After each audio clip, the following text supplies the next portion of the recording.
The following is a presentation of Project Independence and WCWP. Project Independence is the Aging in Place initiative of the town of North Hempstead. We provide programs and services designed to assist and support the older town residents who wish to remain in their homes as they age. If we don't currently provide a service, we will try and connect you to that service. Call 311 or 869-6311 to get more information or receive services.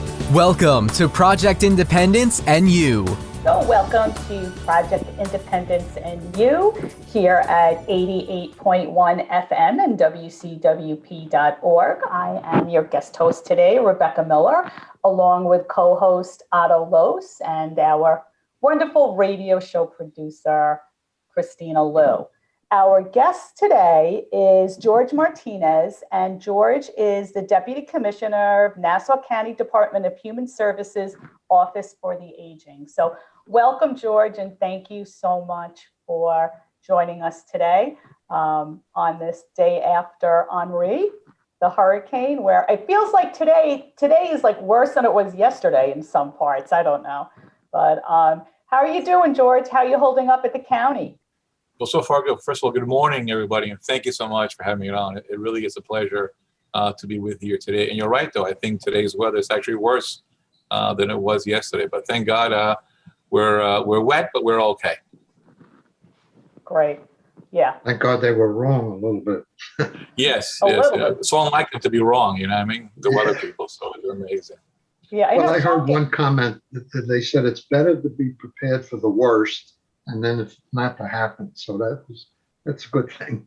Yeah, I agree. As a matter of fact, the county executive yesterday activated the Office of Emergency Management. So we were on, we were in the meetings at 12 o'clock, 6 o'clock last night. But thank God, there really were no incidents to report. I mean, minor power outages, and then just flooding in those areas that flood on a cloudy day. So that's a good thing, Right. Yeah. So it's so good to have you here, George. You've been a guest on the show Thank before you. And a speaker at many of Project Independence programs and events. So as usual, we're just happy to have you. And today's main topic, we do want to hear a lot about what's going on with the county for seniors, but is going to be on Robopets. So getting a little bit more popular than when we first started hearing about it. And I would just love for you to give us a little bit of a background on actually what is a Robopet, and and then we'll get into all the ways seniors can maybe reach out, or family members, or the benefits and the comforts of them. Well, thank you. It's turning into a really interesting adventure for us and our seniors. We first started talking about the Robopets with these toys about a year and a half ago. Greg Olson, who is the New York State Director of the Office for the Aging, we meet with him on pretty much on a weekly basis. And during one of the meetings, he kind of threw this out. And to be honest with you, a lot of us, thank God we were on the phone, kind of rolled our eyes and said, the last thing we need is more toys and stuff. But to be honest with you, we were wrong. We started off with getting a small batch, maybe about 30 the first time. And as soon as they came in, they were gone. And what it is, this company, Ageless Innovations, has put together really an amazing a toy. It's a robotic dog or cat. This thing is it's amazing how it begins to develop a relationship with the person who has it. It really, just give it in the last 13 months or so, we've given out almost over 400 of these dogs and cats. We have about another batch coming in from New York State. I don't know exactly what the number is, but we will have that number pretty soon. It has been really a tremendous success at both our day programs and our senior centers. It really has become just an interesting process just to watch both men and women begin to kind of develop a relationship with these toys. The toys begin to develop a pattern where they bond with you. Everything from connecting with your heartbeat, to responding to you, to engaging you when you don't respond to them. I even saw something that really kind of took me back in a very positive way. I saw it work on a multi-generational aspect. I saw a great grandmother and a great grandchild begin to bond with a cat. The child was much more interactive with the grandparent, much more engaged. because they were both playing with this cat. And I just kind of sat there watching this, and 40 minutes later, they were still going at it. So it's really something that's really interesting and something that's worthwhile. They really are. It's just one of those things that just is, sometimes things happen for a reason. This is the right time at the right place, and the technology has caught up. The other thing that and I know all you guys are very familiar with is the fact that a lot of seniors are by themselves. We are getting to the point now where we are outliving our spouses, our brothers and sisters and our children. I mean, little by little, you're hearing the term orphan seniors. And that's something that we're seeing now, which is really heartbreaking. You literally have, people who don't have anyone. They literally have outlived their families and their friends and that kind of stuff. So having, and they're also at a point where they physically cannot have a dog or a cat at home. So these toys really are a tremendous bonding. It becomes security issue with them. And as I said before, we sometimes when you're wrong, you have to admit you're wrong. And I'm glad that I was wrong. But these have been a tremendous success. I think I could easily give out another 400 of them. For those of people who are interested, we ask you to please contact our office, our New York Connects office, which is 516-227-8900, and we'll be more than happy to get you on the list and get one out to you. If you call early enough, we'll be able to get you your first choice of a dog or a cat. But by all means, contact our office. Can you describe, like, we don't have one in front of us, so like I figured you might. How's this? Even though we're on the radio, I'm going to hold up. No, we're going to be on TV also. Oh, then even better. This is just a perfect example of the dog. It really is. It's an adorable little toy dog that you would see that any 2-year-old or 3-year-old would have. This is what the cat looks like. And the cat is really interesting because the cat really does all the cat things that you expect the cat to do. Everything from purring to rolling over to having the paw reach out to you. It responds when you pet it. And what's really funny is if you ignore it, it calls out to you. So just imagine a beautiful little, flush a puppy or a kitten that works with you. And the best part about it is you don't have to feed it and you don't have to walk it, which is the best thing about it.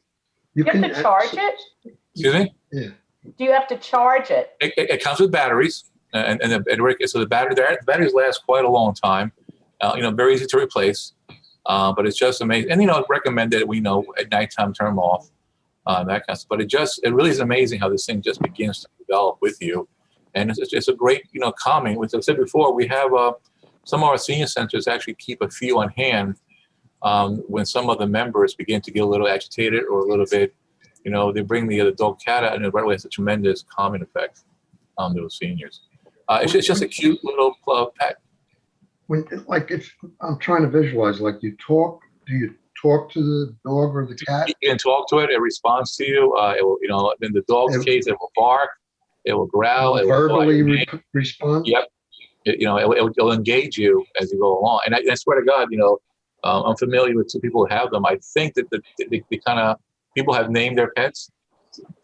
I think one of them actually responds to the names when you call it out. So it's interesting how this whole thing works. It really just technology is such that it really just begins to work with you. I apologize. I should have had one. I didn't want to activate one, but I just kind of give an idea as to where they are. And what we'll do is we'll be able to send you some of the clips and some of the senior centers people are using. It's not like an Alexa. I'm sorry. Yeah. But it's not like, let's say you have like an Alexa dressed like a dog, if you will. No, it's not that level yet. But basically, it's a very low-level robot that really engages you. And the cat is a lot more physical than the dog is, because the cat, you put it on your lap and say before, it'll roll over, it'll lift the paw, it'll scratch itself, it'll reach out to you. The eyes open and close and that kind of stuff. The dog is typical what a dog does. Barks at you, yaps at you, responds. When you call their response.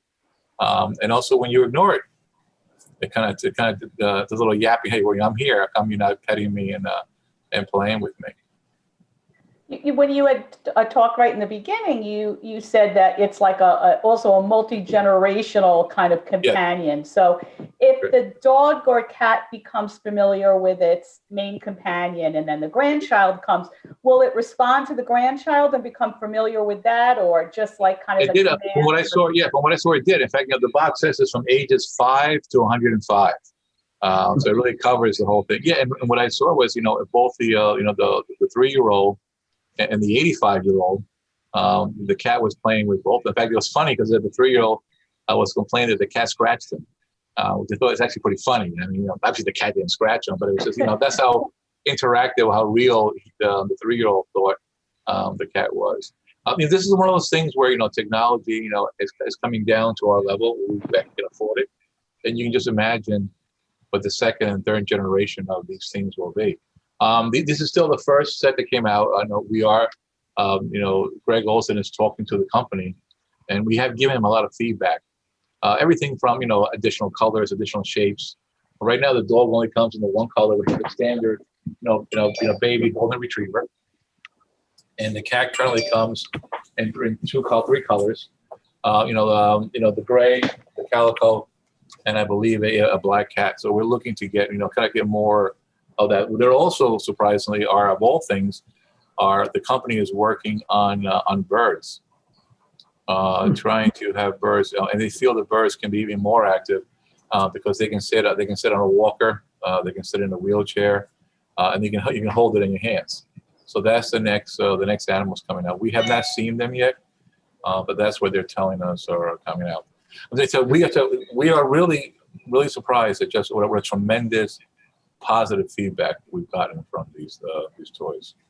I did like a mini survey with my family about how they would feel about having a robotic pet, if you will, and I did get mixed reviews, and probably there are certain people that it'll work better with than others. They're like a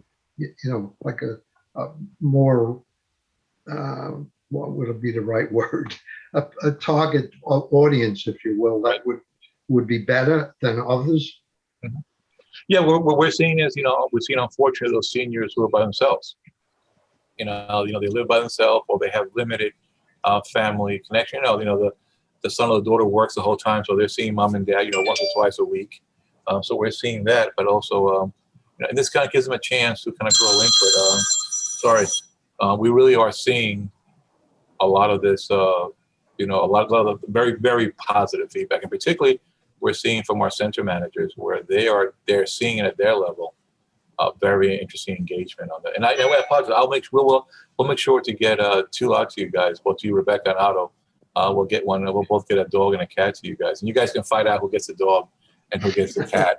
But I think it'll be interesting for yourselves to kind of get a feeling, as I said before. And they act differently with each person because we're all different. We all have our own little style and the way that we do things. All right. Well, we actually have to take a quick break. You've been listening to Project Independence and You on Community Talk Radio at 88.1 FM and WCWP.org, and we will be right back. So I get this call from my grandma, and she's like, "What's a podcast, and how much does it cost?" So I tell her, podcasts are like radio shows, but you can download them on any device and listen to them anywhere at any time, and they're free. And then she says, "I see, but where can you find good ones?" And I'm like, go to WCWP.org/podcast and check out the lineup of original shows, or download any podcast app on your phone or tablet and search for LIU Studios. And she's all like, "Oh, that sounds easy." And then she asked me what an app is. LIU Studios podcasts, available on any podcast app. Those little button things on your phone screen. Just ask your grandkids. And welcome back to Project Independence in You here at Community Talk Radio on 88.1 FM and WCWP.org. We have been talking with Jorge Martinez, who is the Deputy Commissioner for Nassau County Department of Human Services and Office of the Aging. So we've been learning a lot about these RoboPets. And I think, George, before break, or maybe during break, you mentioned that you might get Otto and I one to kind of see what it's all about. Absolutely. We'll get what I said before. We'll try to get you a dog and a cat, and you guys can flip a coin to see who gets to. Otto, between you and I, go for the dog, right? The heck of the cat. I'm more of a dog guy. Yeah, you go. Rebecca, you can have whatever you want. Thank you. Before we went to break, Otto kind of brought up a point that I'm curious about too, which he said that he took a survey with his family about, RoboPets, and do they think that, it's something that they would enjoy. I'm curious to know if these companies that you are dealing with, if and how they do like studies, how they like collect data to see how, if this is, the premier now kind of companionship offering for seniors, which it sounds like it would. And I'm sure during COVID, they became even more popular because those seniors that are so active during the year that now became kind of at home were, maybe these RoboPets, became popular for them too. So I'm just curious how they determine the success of the RoboPets. Any idea into that? No, it's a great question. And in fact, this is one thing we have not been able to get into great details with the company. Since, we're not dealing with the company directly, we're dealing with New York State. But it's funny you said that. This Thursday, I do have a meeting with Mr. Olson from Office for the Aged. And that's what I'm going to ask the question. Can we I think it's enough out there now. It's enough of these pets that we should be able to get some significant feedback and some data as to what both the positive and negative impacts have been. And like everything else, with technology, it's a generation thing. As we continue as we get older and older, we'll be much more, willing to accept the technology. People who've been working in, in any industry for the last 30 years, you've been using computers. So you're familiar with that, and you get more and more willing to accept the technology and dealing with these. Like Otto said, who would have thought that Alexa, a little box on your night table, can do everything for you, from play whatever song you want to tell you, what the weather is in China within seconds. And that's it's a $29 thing. It's amazing that that thing that we have the technology at home, among many other things. And I get a kick of watching these commercials for these new refrigerators, which tell you everything from the news to what your shopping list is. That it really is crazy how fast the technology is changing. So yes, we'll get more and more comfortable with using these pets, and at the same time, the technology will begin to expand more to the point where you make it to the point where you might have a tough time deciding whether it's a real dog or a fake dog. What you mentioned something. I don't know, 20 years ago in my business life, I was involved with barcode and RFID, and saw a demonstration of a smart refrigerator, which at that point was going to tell you automatically what you needed to order, what is over the past date. It's dead. You should get rid of it. And that's not too far off. It might probably exist now. Imagine what's being developed that we haven't seen yet. That's still in the development stages. It's a whole different level. Well, I can imagine. I'm sorry, but I can imagine an Alexa being wrapped up looking like a dog. Yeah, absolutely. And be able to have almost like a dialogue. Yeah. It's unbelievable where it's going. Well, even now, it's something that affects the seniors. We're having very serious conversations about driverless cars, which is something that for the seniors can be a tremendous tool in the future, whereby you're able to continue to be mobile without having to drive a vehicle. That New York Times article, talking about a woman who had Alzheimer's, and how that companionship has helped her.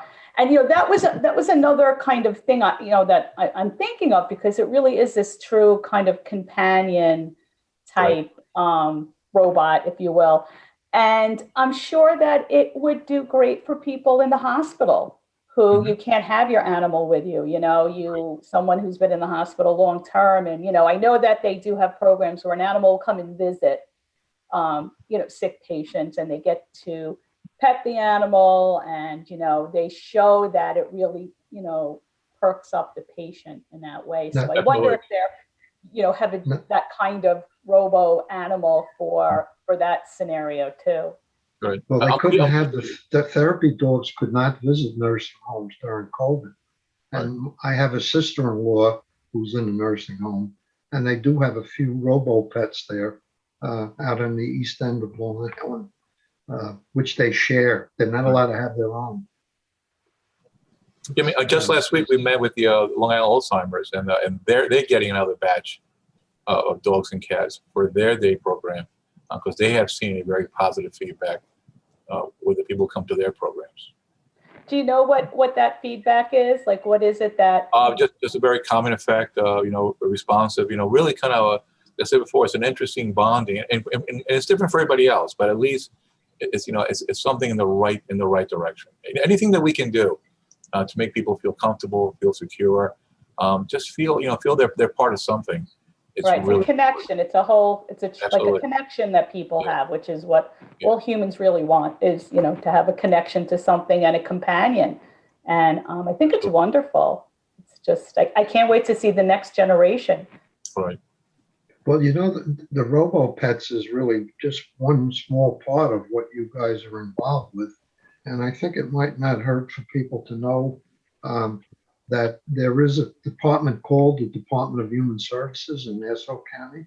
And within that, there's certain departments, one of which is the one you're the deputy commissioner of. Could you maybe give a slight overview of that structure so people understand how much absolutely. really is there? Yeah, in fact, it's a great question because even ourselves sometimes we get confused as to how many things we do. The Nassau County Department of Human Services is a large umbrella. It covers everything. It's under one commissioner, Commissioner Dr. McCummings. We report directly to our deputy county executive. And under that human services, obviously we have the Office for the Aging. We have the Youth Board, which is kind of the other extreme of where we are. We also have the Office of the Physically Challenged and also the Office of Mental Health and Chemical Dependency. So we cover a lot of areas and a lot of programs. For example, during the COVID vaccines, we were extremely active and busy. We were literally running some of the centers both at Nassau Community College and the ones over in Westbury regarding the actual vaccines and the movements. I mean, it was amazing watching this whole thing take place as we work with the Department of Health to get literally hundreds of people in every hour to get these vaccines. So we really cover a wide variety. In our case, Office for the Aging, we really are. I tell people sometimes I feel like I'm a menu at a diner because we do so many different things. Probably the one thing we're probably most known for is the Meals on Wheels. We provide all the Meals on Wheels programs in Nassau County. Last year alone, I think we were on pace to close to deliver. And this is something that is really scary when you consider that Nassau County is one of the richest counties in New York State. I mean, we were close to 600,000 meals delivered, and those numbers should really scare you. By the way, one of the things that we didn't talk about is something that people need to start focusing on. Nassau County is rapidly becoming the oldest county in New York State and possibly the oldest county in the United States. And people really need to kind of sit back a little bit and realize what that means. The impact on housing, transportation, entertainment, labor, the impact is going to be absolutely beyond understandable. Right now, in 2021, there are more people over the age of 60 in Nassau County than under the age of 18.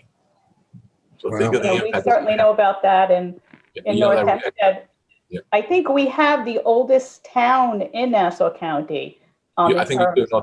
Yeah. Yeah, and then so you see in pockets.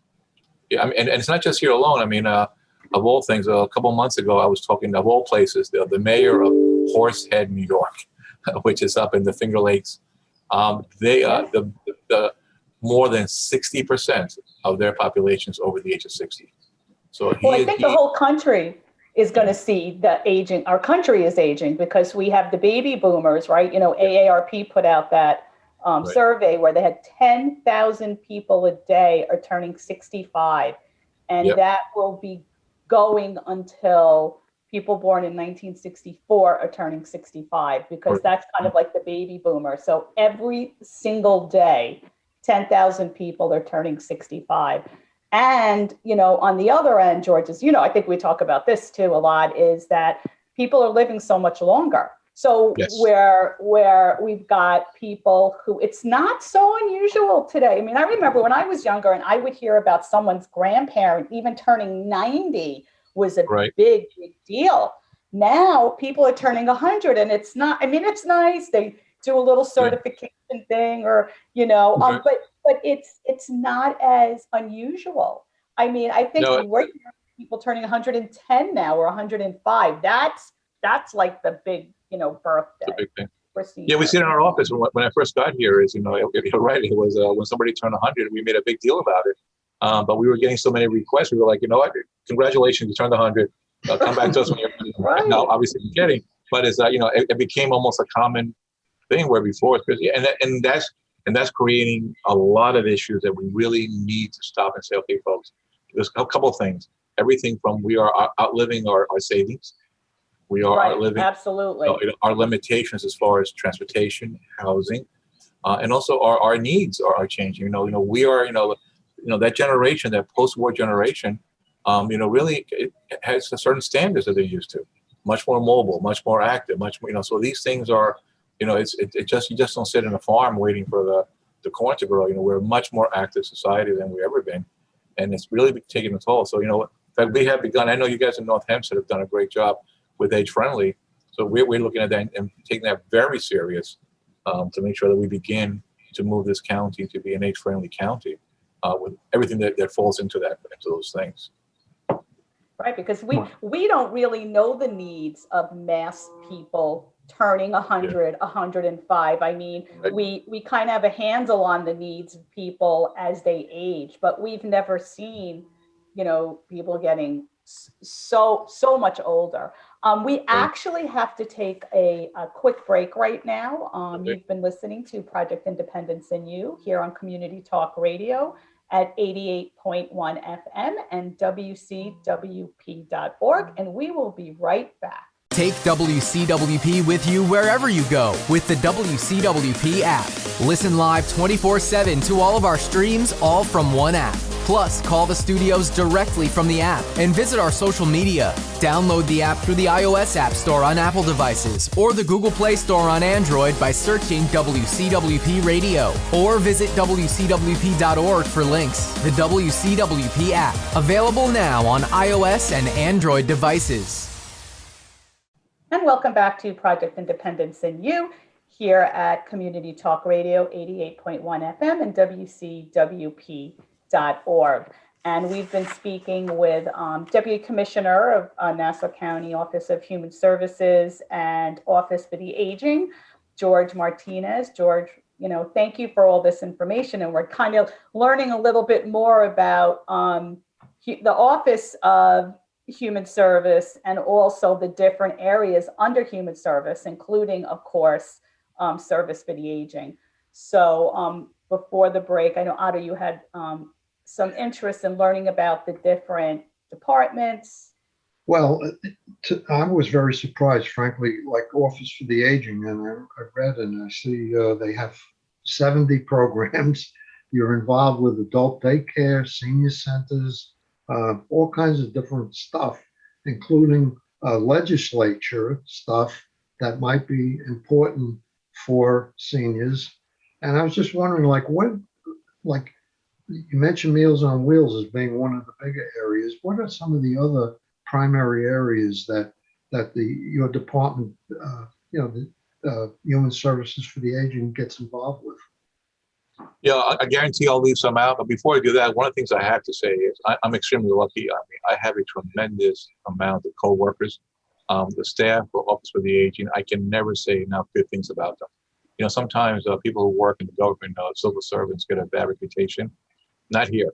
I mean, this is one of the most dedicated group of people I've seen. I came from the real world, from the public, from the private sector. I mean, people really, here are just dedicated. They just don't stop. Having said that, I'm very lucky. I mean, we do everything from civil. We oversee 15 senior centers in Nassau County. 14 of which we partner up with other agencies, and then one that the county runs and operates in Bethpage. And that's an interesting center because it basically is just a different group of seniors there every single day. So that kind of makes it a little bit of a challenge going forward. We mentioned the Meals on Wheels. We also provide a lot of food at the centers. There's breakfast programs, there's lunch programs. We're actively looking to get very diverse. We're looking to get vendors to provide ethnic sensitive foods in our centers. We provide an amazing amount of programs, everything from art classes to music classes, exercise classes. I mean, I can't tell you, sometimes I wonder to charge for a gym membership because so many seniors are coming in for our exercise classes. In fact, there's some seniors who go from center to center to pick up the exercise classes as we go along. Simply, as you know, we partner up with both Town of Hampstead and North Hampstead to do the beach program, which it's been lousy the last couple of Wednesdays and Mondays, but hopefully this Wednesday will be great, where a lot of seniors spend the day at the beach. The day programs are really something special. So a lot of people, particularly with dementia and Alzheimer's, it's a great opportunity to not only give them a chance to get some hand in hand, but also to people who are their caretakers. They need a break. So it's an opportunity for them to get out there and do that kind of stuff. We provide transportation. I'm sorry. No, it's all right. You used the words partner up, and that's my feeling is that a lot of this you're not actually doing, but you're partnering up with people and facilitating them to be able to do it. Yeah, absolutely. Because otherwise, physically and emotionally, we could never do it. You can imagine what the head count of the staff would be in the county. So there's a lot of smart people out there. It's a lot of programs that we support and we partner with. Perfect example would be like Catholic Charities. I mean, we partner up with them for them to run some of our senior centers, but also to provide the Meals on Wheels program.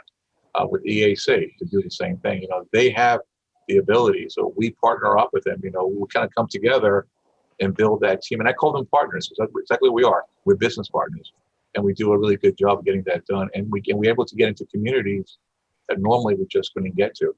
We're also I'm really happy we just relocated our Hempstead Senior Center to a much bigger, much more interactive location. So we're really happy about that. And we're also in the very early stages of possibly looking to reopen or open 2 additional senior centers, which I think is the first time in decades that conversation has been had here. And I also want to, we're also very actively looking to get centers to it. It's kind of it was like like a double negative. Get younger seniors to come to the centers. We're looking and we're going back and talking to our partners about can they begin to expand the hours, night programs, weekend programs, because we want to get those seniors who are either recently retired or are scaling down or still somewhat active to come to our centers to not only take part of the activity, but also to give some of their knowledge. I mean, we have accountants and doctors and lawyers, on and on, engineers, plumbers. I mean, there's no reason why they can't come to our centers. Well, we learned a little secret, George, that if you want to get the younger seniors to come to your senior centers, you got to put a different word in senior center. Like we're Port Washington Activity Center. We're Great Neck Social Center. I don't know if it really has made a difference because, what we see, especially with the younger seniors, is they're all working still. Very few people that I know that are in their 60s, even reaching 70, aren't still working. It's kind of a different generation, of people that were like, 65, you're retired and you got everything. No. It's very, very different, especially here on Long Island. I had a question for you because you were talking about. I apologize. Too quickly. You remind me of 2 things that I think are real important. What you just said. I mean, we just saw this recent study that says that the people who were born after 1954 may be the first recorded generation that never actually retires. So to your point, that's exactly right. We have people who love to work, and which is in turn creating some issues for some industries. Because what happens when you have that fantastic 70-year-old manager or director now, and then you have all these 30 and 40-year-olds who just cannot get promoted or move on. So, I mean, the retirement is just that's a word that doesn't seem to play anymore. So sorry to interrupt you. they may have to work, too. There's, like you were saying before, we don't plan to live. People weren't planning, 60, 70 years ago to be 105, or 100 or 90. 90 is like commonplace now.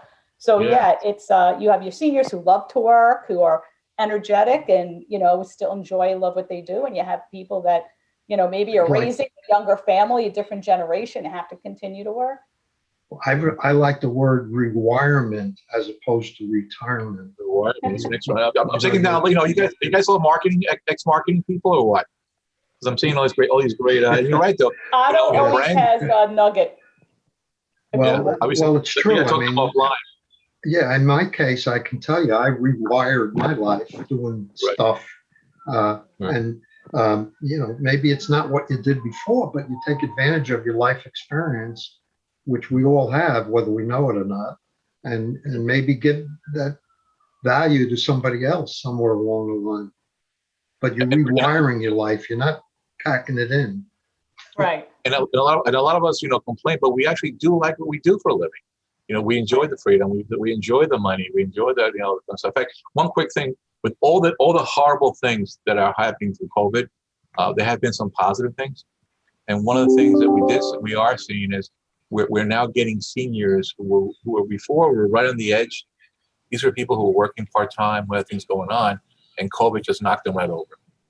So we have picked up about almost 1,400 new seniors that were not part of our system, who are now actively involved in our system, which I think is a really good thing, because we were able to give them a chance where they can pick and choose what services they want or they need. So it's actually a good thing, that they just kind of force them to kind of come out a little bit. That was kind of going to be my next area of questions for you, because you're talking about, new senior centers, all these wonderful things. And, we're now at this point where we have this transition back to normal. What does that look like in the county? How are you guys doing that? I mean, you have all these wonderful programs. We have all these wonderful programs. We're coming back with our fitness classes in person in the fall, and it's very, very different. The class sizes are much reduced. The amount of classes we can offer are much reduced. We need to be in facilities that can accommodate 6 feet difference, that there's staff there. It's so many different things. So coming back is really a whole different world. And I know for, 50,000 seniors in North Hempstead, what those plans are like. Oh, we still don't know. Anything could happen with this variant, but right. What's that looking like for the county, the return? Yeah, and that's a great question, because that's something that we have been looking at. We started looking at it in the middle of COVID, and as we got to whatever this post-COVID world is, a lot of things in those centers that we have significantly upgraded technology. We're bringing in smart TVs. We're bringing in iPads.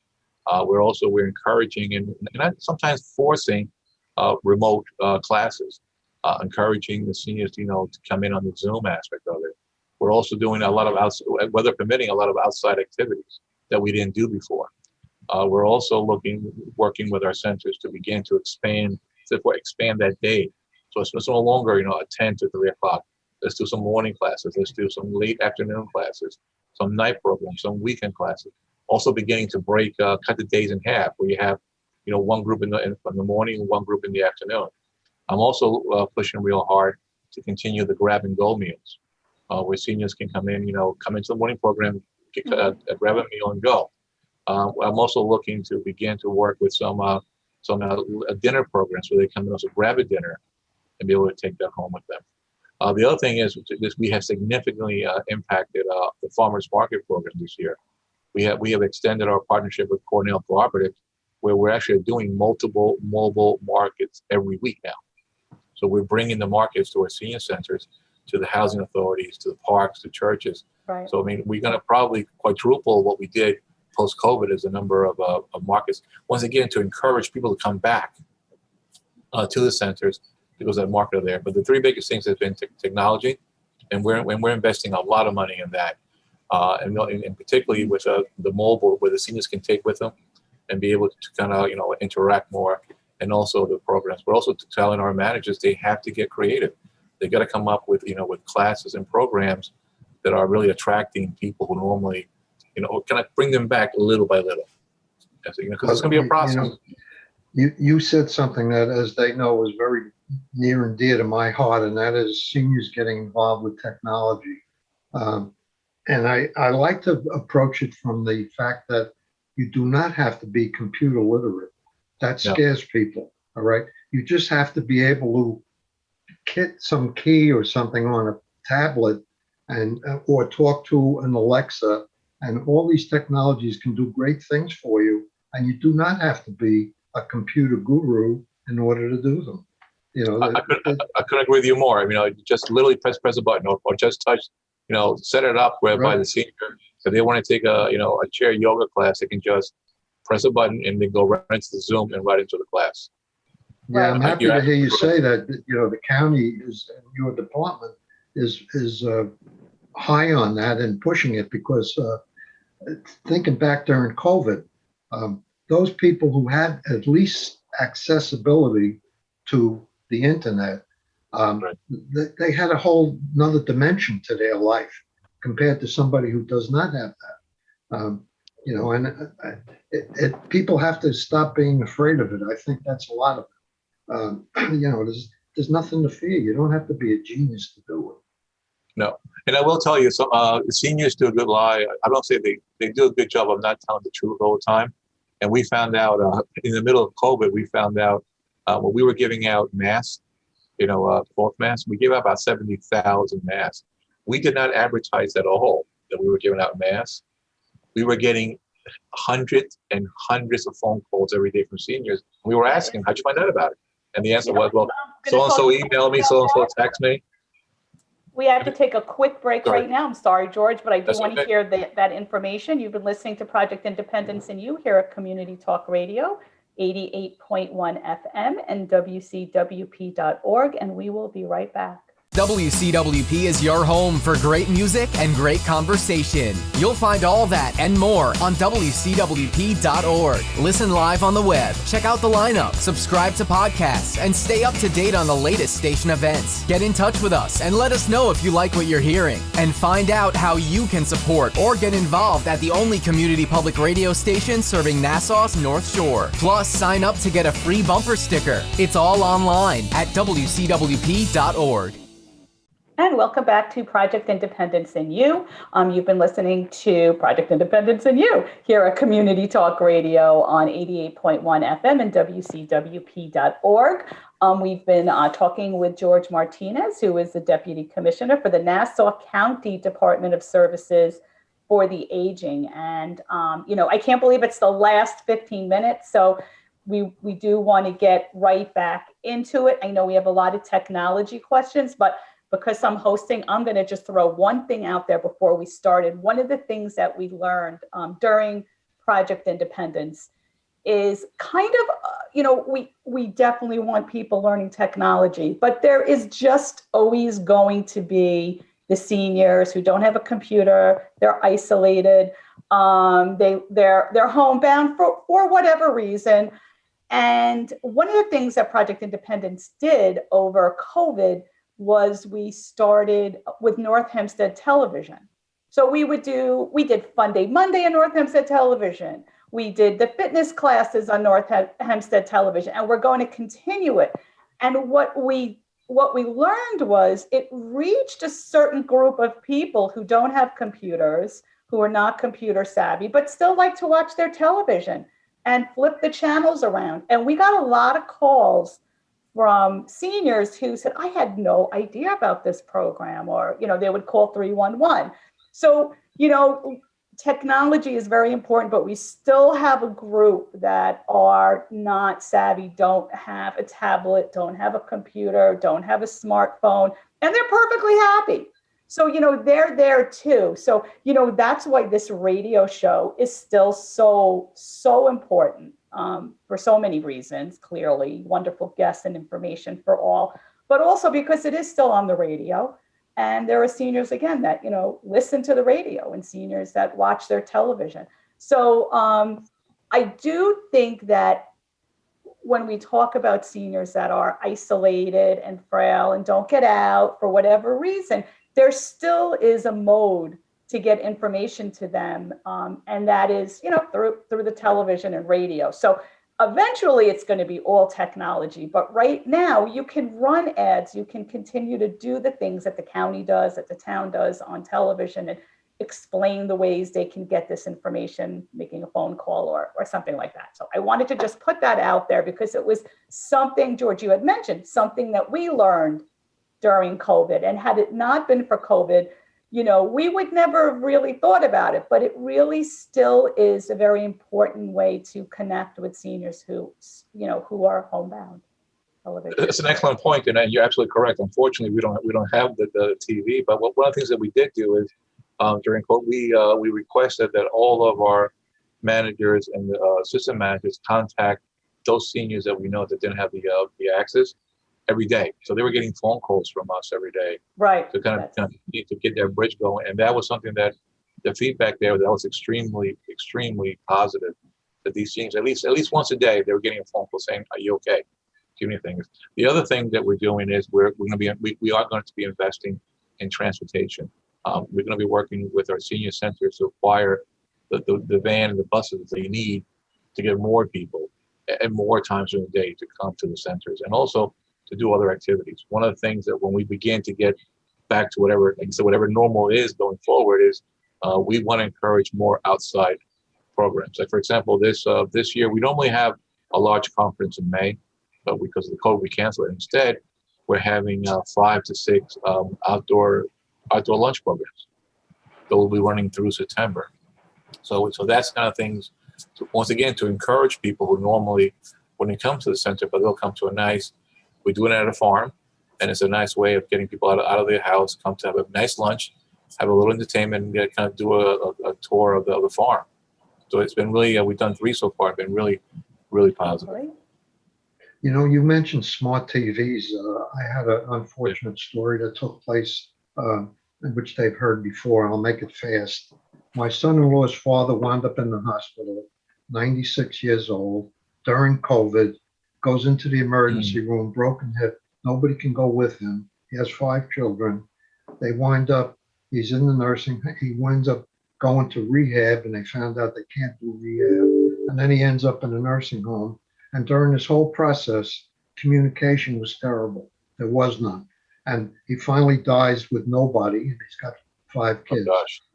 My thought is that the smart TV technology can be used in places like nursing homes and hospitals as a means of communication, not where you have to go to somebody and say, I want you to do FaceTime or whatever. It should be part of the communication system within nursing homes, for example, where a smart TV is in a room and they can communicate with people even during times like COVID. It should be considered, this is the way it works, not like it's an option. Right. So people aren't marooned in either the nursing home or the hospital when they're older, because that's it did happen many times during COVID. That's a very interesting point I'm getting at is maybe somewhere along the line, communication systems within nursing homes and hospitals could be greatly improved to make it that it's not an option, it's something that must be. This is how it works. Right. It's a very, very interesting point.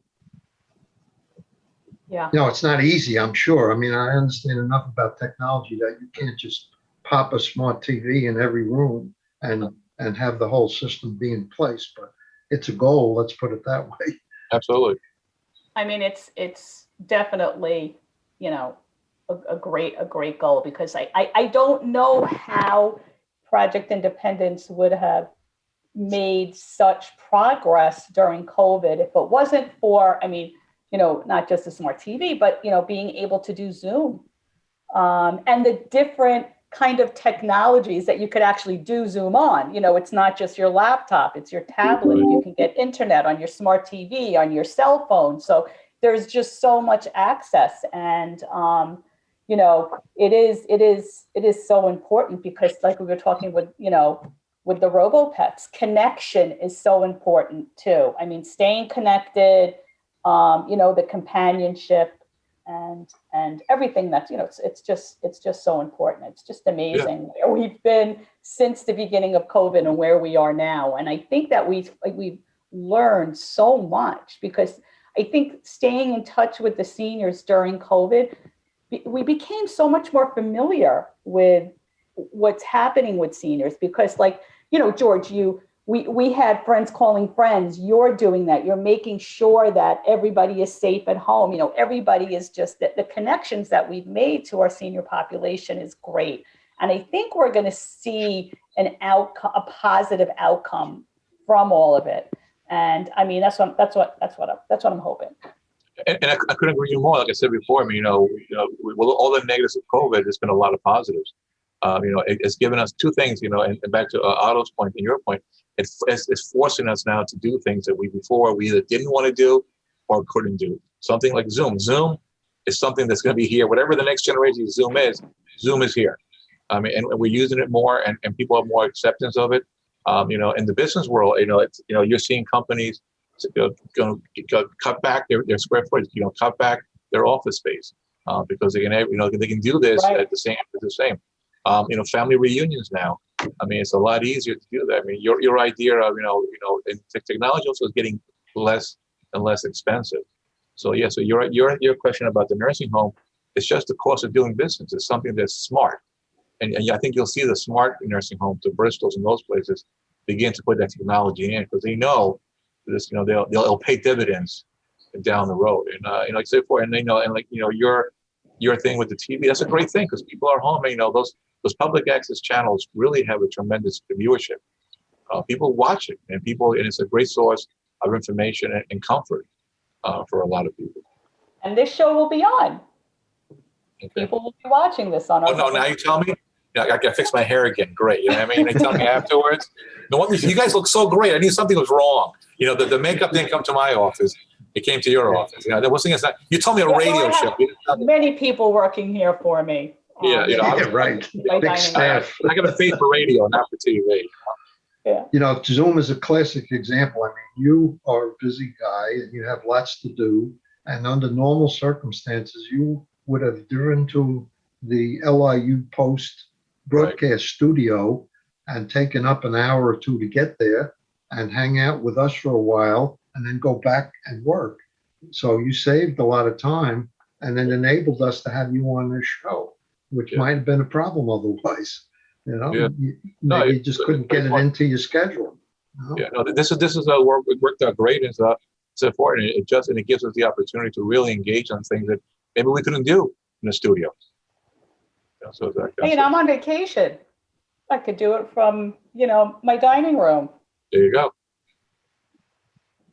It's really have a nice vacation. Yes. Well, I'm taking my son back to school tomorrow, so we were going to go today, but we didn't have a boat, so we decided we'll drive tomorrow morning. All right. Well, congratulations. It's good stuff. Where do you have to drive? You're going upstate? Yeah, right. Way upstate. Oof, it's a long ride. The Adirondacks. Yeah, but it's a beautiful ride, though. It is. It is. I went away upstate. I went to Rockport, which was a whole different part of our state. But going through the Adirondacks is exquisite. It is, I feel, like probably the most beautiful part of our state. Yeah. You've got mountains and lakes and rivers, and it's just absolutely beautiful. Try not to go through it in the dead of winter, though. No, that's not good. That's not good at all. But you're right, though. New York, it's a beautiful state. I mean, we have, from Buffalo to Montauk, it's just an absolutely beautiful. People think it's all about New York City, and it's not. I mean, there's just some regions up there that are just breathtaking. Right. I was in Saratoga last week, and that's a nice part of the world also. Yeah. Even attended the racetrack. How'd you do? You came back with less. It's a funny story. I don't know if you've been to the track, but I'll assume you have. I buy a $100 voucher. You have to buy a voucher now with the barcode on it. Right. And at the end of the day, I had a $100.15 voucher. So I made 15 cents. Yeah, you did well. You did well. Yeah, I had a winning day. I was surprised you were going to ask us for a job. No, well, I cashed the voucher in. You have to go to a human to do that. And the person behind the counter says, I don't have any nickels. I said, okay, well, I said, why don't you take the dime and donate it to something? So we took the dime and put it in George, his pocket. we want to thank you so much. It's been so much information. I know Christina will have you back. Thank you again for this wonderful information about RoboPets. And during Talk of the Town, we'll make sure everybody knows how to get in touch with you, how to get in touch with the county office of the agent.